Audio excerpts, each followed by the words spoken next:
Izenzo ze-11.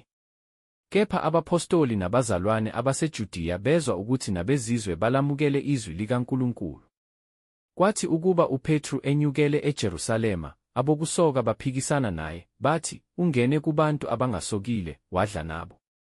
Kepha uPetru wabathathela konke ngokulandelana, wathi, "Mina bengisemzini waseJopha ngikhuleka, ngehlelwa yisiyezi, ngabona umbono, kwehla isitsha esithile sinjengendwangu enkulu, yehliswa ezulwini ngamachopho amane, yaze yafika kimi.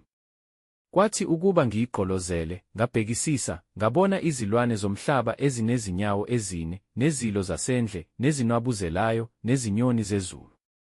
Ngezwa izwi lithi kimi, 'Sukuma, Petru, hlaba, udle.'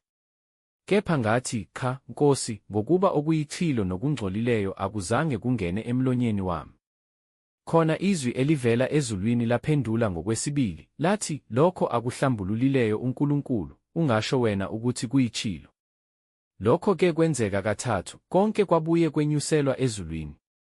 Bhekani, ngaso leso sikhathi kwasekumi amadoda amathathu phambi kwendlu esasikuyo, ayethunyelwe kimi, evela eKesariya.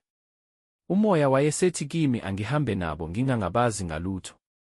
Bangiphelekezela labo bazalwane abayisithupha, saya sangena endlini yaleyo ndoda. Yasibikela-ke ukuthi yayibonile ingelosi imi endlini yayo, ithi, 'Thumela eJopha, ulande uSimoni othiwa uPetru ozakukhuluma kuwe amazwi ozakusindiswa ngawo, wena nendlu yakho yonke.' Ngathi ngisaqala ukukhuluma, uMoya oNgcwele wehlela phezu kwabo njengakithi ekuqaleni. Ngalikhumbula-ke izwi leNkosi, njengalokho yathi, 'UJohane wabhaphathiza ngamanzi, kodwa nina nizakubhaphathizwa ngoMoya oNgcwele.' Ngakho uma uNkulunkulu ebanikile bona isipho njengathi esakholwa yiNkosi uJesu Kristu, ngingubani mina ukuba ngivimbele uNkulunkulu na?"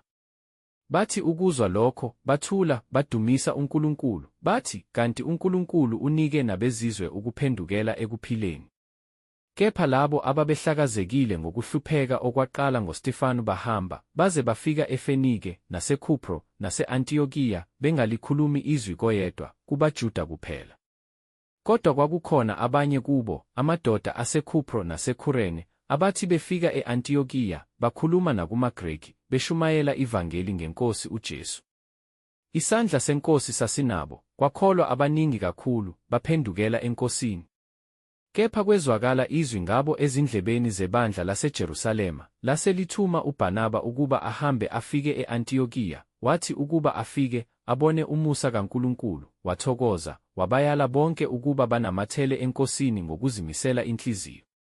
Ngokuba wayeyindoda enhle, egcwele uMoya oNgcwele nokukholwa, kwenezelwa eNkosini abantu abaningi. UBhanaba wayeseya eThasu ukuba afune uSawulu, kwathi esemfumene, wamisa e-Antiyokiya. Kwase kwenzeka ukuba umnyaka wonke bahlangane ebandleni, befundisa abantu abaningi. Kwaqala e-Antiyokiya ukuba abafundi bathiwe amaKristu.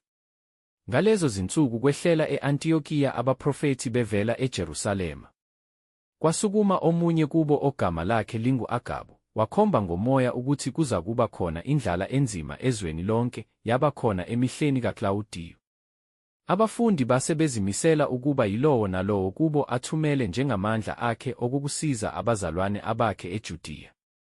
Bakwenza-ke, bakuthumela emalungeni ngesandla sikaBhanaba noSawulu.